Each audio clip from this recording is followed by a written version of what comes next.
Marvel Zombies is exactly what we needed from Marvel's What If series. 90-minute to 120-minute stories that are just completely focused on one storyline, developing those characters in that world, as this was amazing. Yeah, this was really, really good. My expectations for this were beyond low. I remember having a conversation with Griff about how were we even going to do this or not. When I saw the trailer, I really liked the trailer, and I gotta say I really enjoyed the show. I don't think there was an episode that I didn't like. I know that there were things that I didn't like, but as far as what I did like, the animation, as always, is so on point. Good. The action is great. Blade's in this bitch, and he's what I want Blade to be. He looks great. He rocks it, man. It's not Mahershala Ali, sadly, because who the hell knows why, but it was great. We have great action. Griff actually had a very good suggestion, and I'm very glad I Please took follow it. So, and let me suggest this to you now. He said, "Hey, man, have you started?" I said, I'm just about to. I was on a phone call for work. He said, "Go watch the What If Zombie episode first, and then start this." And I'm glad I did, because it I don't know. You don't have to, but it really does make the experience a lot better. The cast is great. The dynamic between the characters is great. This one's very well written, and you can feel the threat level. I like zombies, man. I don't want to ever live in a zombie apocalypse, but I'm a sucker for zombie apocalypse type movie, except for those Resident Evil movies. Those suck. And to see that in Marvel, I remember when the comics came out, I ate those up.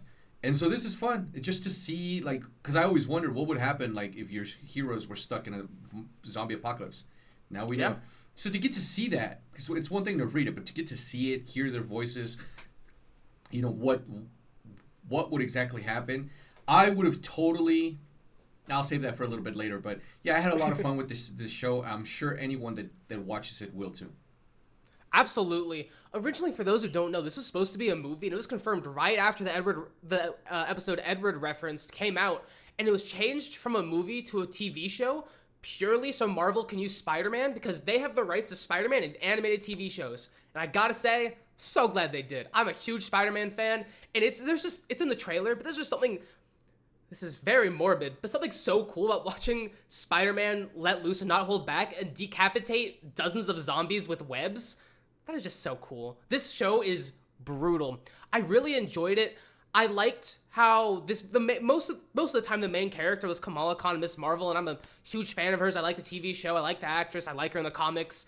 I like how, because this is animation, we got to see them showcase their powers in ways that we really haven't seen much before, as it's very different to do in CGI and live action versus animation, and it was so cool to watch. I don't want to spoil it, but go to one scene in episode 3 that's very remnant of a MCU movie, and just watching what they're able to do in action there versus live action is night and day. I love it. Edward said the action's great. I would go a step further and say it's phenomenal. It's really well done. It's brutal. It's graphic. This is definitely not safe for kids. It earns the mature rating for blood and gore for a reason. And as Edward said, the stakes were amazing. We got a lot of really cool characters. Blade is Moon Knight. We did get Red Guardian back, and I enjoyed him. Get Paul Rudd and a Futurama floating head, which is always fun.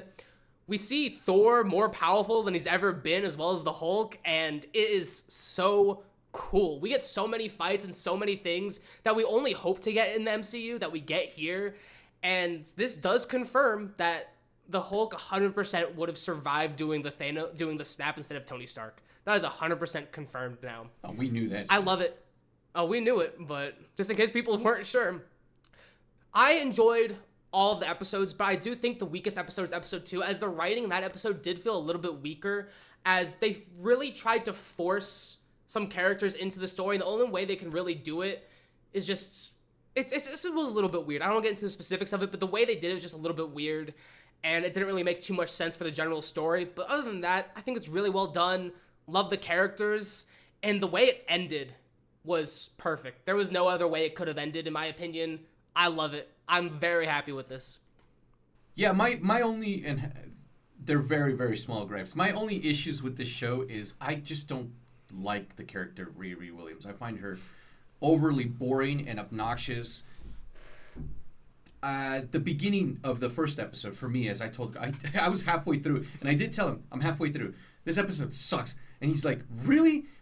And then I think maybe a minute and a half later, Blade gets introduced, and we really get into the action of it, and the episode just fucking took off for me.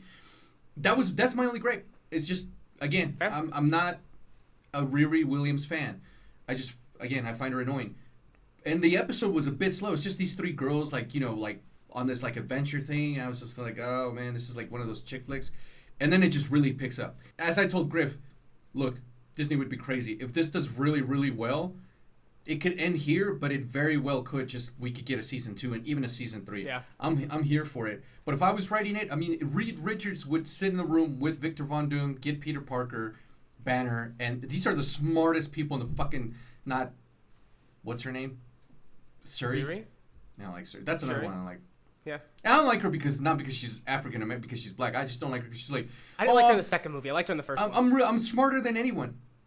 You could be smart without saying you're smarter than anyone. Reed's never really like, I'm smarter than anyone. He says that all the fucking time. What are you talking about? I don't know. He just goes about it in a very different way. But yeah, I think those guys would be like the ones, and of course there'd be rivalry between them because Victor and Reed can't be in the same room together. And I would like to see that because ultimately Doom would have to put all his shit aside. Because does he want to rule a world with just a bunch of zombies? Man, damn it. The more I talk about it, the more I want to see that now. And I know we're not going to get anything Doctor Doom until after Avengers Doomsday, which that makes total sense. But I'm here for it, man. I'm over here thinking of other Marvel zombie stories. Yeah, I mean, if not, Marvel just needs to at least take inspiration and do more what-if stories of this caliber. Not like, what if Bucky and Red Guardian take a road trip? Do more important stuff. Do like, what if Galactus got Franklin Richards? Do like hour-and-a-half stories centered around one thing, not 8 mediocre ideas. What if, Franklin was Galactus? Yeah, that's exactly. And there's so many X-Men ones coming up too, because there's X-Men coming in. Oh, that's what I missed, man. That's what I missed. X-Men in here would be great. Yeah, that's what I missed. Now that he said X-Men, that's what I kept thinking. I was like, man, there's something else in here I wanted to see. Yeah, the X-Men. X-Men would be great. But honestly, it's fantastic. Give it a shot if you haven't already. Thank you guys so much for watching. And if you're a fan of our reviews and you're a huge fan of Marvel like we are, you can check out our re-review of Daredevil Born Again, as it may be better upon a rewatch.